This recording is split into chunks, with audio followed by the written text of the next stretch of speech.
ሰላም እንዴት አላችሁ ተመልካቾቼ? ሜላት ነኝ። ዛሬም በድጋሚ በአዲስ የምግብ ስራ መጥቻለሁ። ለዛሬ ደግሞ ይዤላችሁ የመጣሁት ገንፎ በተልባ ነው። እንግዲህ ገንፎ በተልባ ዛሬ ያለ ምክንያት ይዤ አልመጣሁም። ምክንያቱም በአንዳንድ ቦታ በሀገራችን ክፍል ጾም የሚፈታው ወይም የፋሲካ ዕለት ሌሊት የሚበላው የሚገደፈው በገንፎ በተልባና በእርጎ ነው ማለት ነው። ስለዚህ እንዴት ነው የሚሰራ የሚለው ነገር አብረን እናያለን። አብራችሁኝ ነው። ስራዬን ስጀምር እንግዲህ እዚህ ጋር መጥበሻ አለኝ፣ ግሏል። ተልባውን እንደዚህ ጨምራለሁ።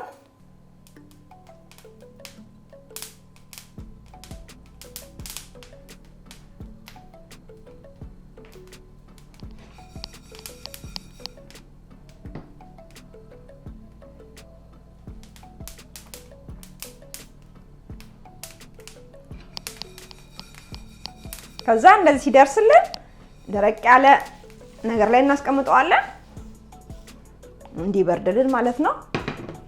ከዛ የሚቀጥለውን ተልባችንን እንዲሁ እንቆላለን።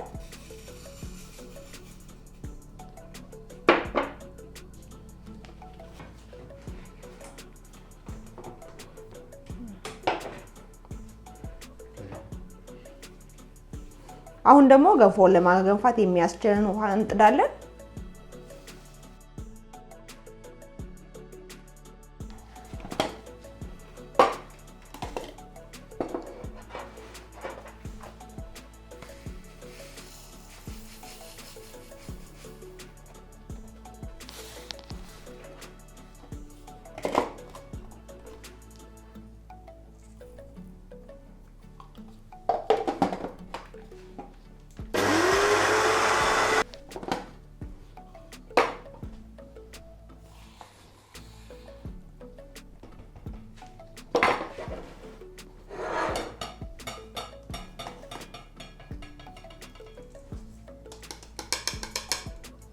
ከዛ እንነፋዋለን።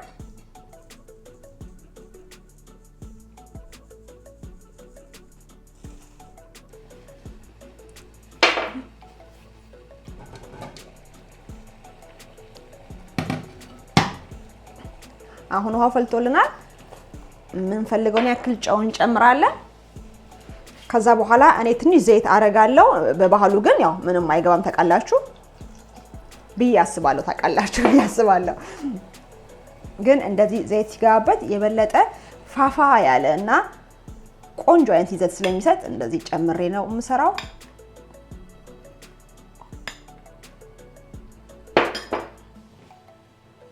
አሁን ቀነስ እናደርግና እንደዚህ እያየን ዱቄታችንን እየጨመረን እናገነፋለን ማለት ነው።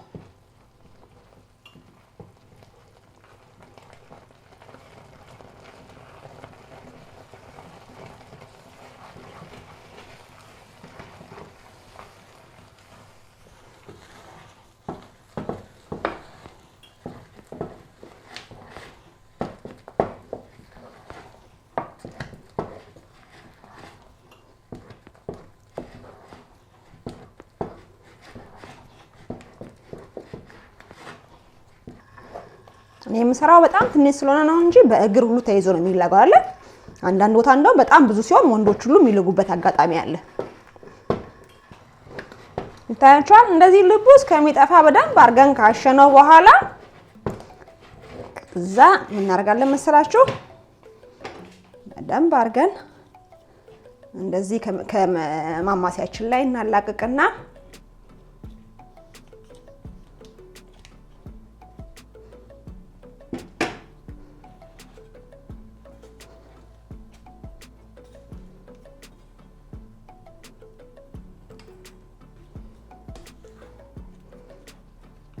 እንደዚህ ወጋ አርገን የሞቀ ውሃ ጠብ አርገን እንዲንተከተክ እናደርጋለን።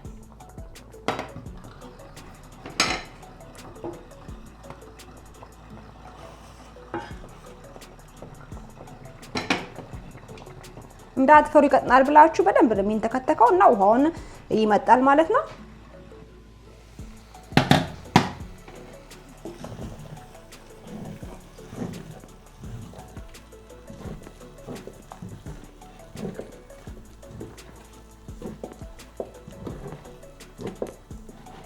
ከዛ እንደዚህ ውሃ እየጨመርን ከላይ ማለት ነው እየላግን እንደገና ውሃ እየጨመርን ስናማስለው እየበሰለ ይሄዳል ማለት ነው። 3-4 ጊዜ እንደዛ ውሃ እየጨመራችሁ እስከሚበስል ድረስ በሽታ ያስታውቃል መብሰሉ።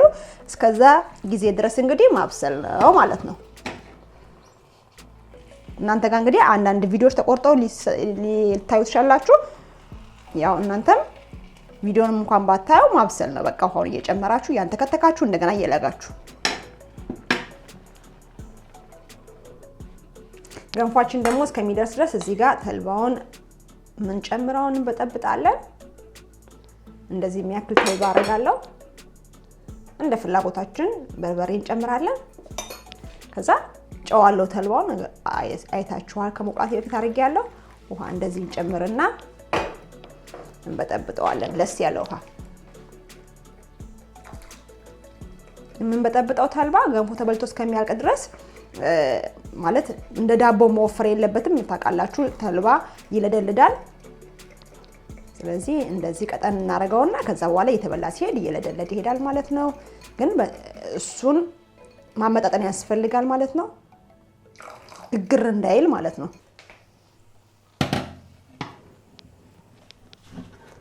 አሁን ገንፎዬም ወደ ማብቃቱ ላይ ነው። ታያችኋል እንዴት ልስልስ ያለ እንደሆነ። ምን ጨምረውን ውሃ ከመጠጠ በኋላ ስለሆነ የምንልገው ብዙ ለውጥ አያረግም ማለት ነው። ማለት አይቀጥንም። እና ደግሞ የገንፎ አዘገጃጀቱ የገንፎ እህሉ ማለት ነው ይወስኗል። በደንብ እሳት የሞቀ ፀሐይ የሞቀ ማለት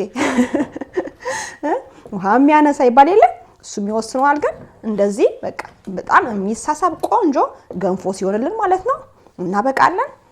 ጥርግርግ እናደርግና ዙሪያውን ወደ ሳህናችን ለመገልበጥ እናዘጋጀዋለን ማለት ነው።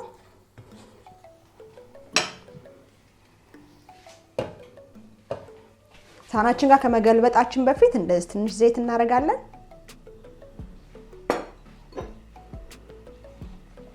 በትክክለኛው በባህሉ ቅቤት የሚባል ነገር አለ። ቅቤት ማለት ኑግ ይወቀጥና ከዛ የሞቀ ውሃ ሲጨመርበት ከላይ ስፍፍ ሲል ዘይቱ የሱ ዘይት ቅቤት ይባላል ማለት ነው። እሱ እንደዚህ ጨምሩና ከዛ ገንፏቸውን ያደርጋሉ።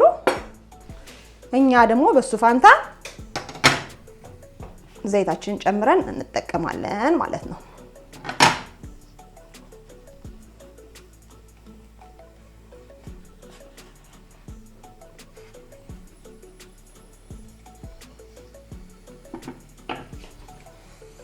ከዛ እንደዚህ ወስደን ግልብጥ ነው የምናደርገው።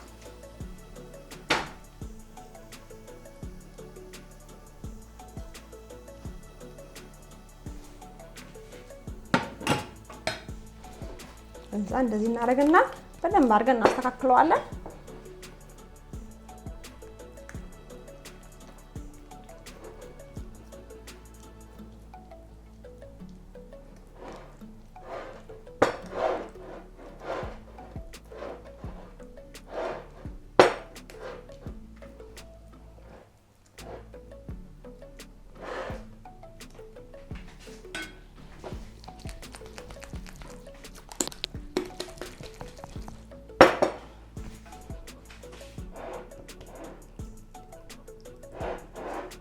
ከዛ እንዲያርገን በደንብ ካስተካከልን በኋላ ያው በስፓቱላው ስለነካው በስፓቱላው እንደዚህ አርጌ አስተካክለዋለሁ። በማንኪያም በፈለጋችሁት በእጃችሁ ማስተካከል ትችላላችሁ ማለት ነው። ከዛ ከበጠበጥነው ተልባ እንደዚህ እንጨምራለን። እንደዚህ አርጌ ልጨምራለሁ። ከዛ ካለ ማለት ነው እንደገና ከላይ ትንሽዬ ብዙ አይደለም እንደዚህ የሚያክል ቅቤታቸውን ያረጉና ምን ይደረጋል መሰላችሁ ዙሪያውን እርጎ ያረጋሉ። እኔ ደግሞ እንዲህ ሲነካካው ደስ ይለኛል። ስለዚህ አነካካዋለሁ ማለት ነው። እስቲ አሁን ደግሞ እንቀምሰዋለን። እንደነገርኳችሁ በእርጎ ዙሪያውን ተደርጎ ነው የሚቀርበው። አሁን እኔ ስለማልጠቀም ነው እርጎ።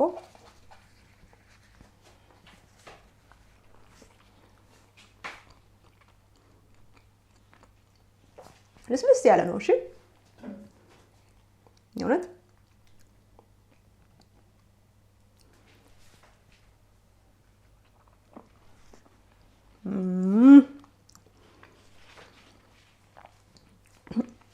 ገንፎ ዛቋጥ ነው። ከዛ ደግሞ ተልባው ልስልስ ያለ ጣዕም ነው የሚሰጠውና በጣም ቆንጆ ነው። እነሱም ያለ ምክንያት አይሰሩትም። እንግዲህ ይሄን በገንፎ ጾም የሚፈቱበት ምክንያት ለረጅም ጊዜ እንግዲህ ያው ቅባት ያለው ነገር ሳይበሉ ስለቆዩ ሆዳቸውን የሚቀጥለው ቀን ቅባት ያለው ነገር ሲበሉ ሆዳቸው እንዳይታመም ወይም እንዳይረበሽ በማሰብ በዚህ እንግዲህ መጀመሪያ ያዘጋጃሉ ማለት ነው ራሳቸውን እና ሆድ ያለሰልሳል ተብሎ ስለሚታሰብ በዚህ መልኩ ከእርጎ ጋር ይጠቀሙታል ማለት ነው። እንግዲህ የምታቁም ካላችሁ ለማስታወስ ያክል የማታቁም ደግሞ ካላችሁ ባህላችንን እንድናቅ ብዬ በማሰብ ነው ይሄንን ዛሬ የሰራሁት። እንደወደዳችሁ ተስፋ አረጋለሁ። ለዛሬ የነበረኝ የገንፎ በተልባ አሰራር ይሄን ይመስል ነበር። አዲስ የሆናችሁ ቻናሌን ሰብስክራይብ ያርጋችሁ ቻናሌ ቤተሰብ ሁኑ። የደወል ምልክቷን ደግሞ በመጫን ኦል የምትለዋን ነካ አርጋችሁ ሁሌ የምሰራው ቪዲዮ ወደ እናንተ እንዲደርስ አድርጉ። የሰራሁትን ገንፎ በተልባ ከወደዳችሁ ላይክ ማድረጋችሁን አትርሱ። በሌላ በቆንጆ የምግብ ስራ እስከምንገናኝ ሰላም ሁኑልኝ። ባይ ባይ።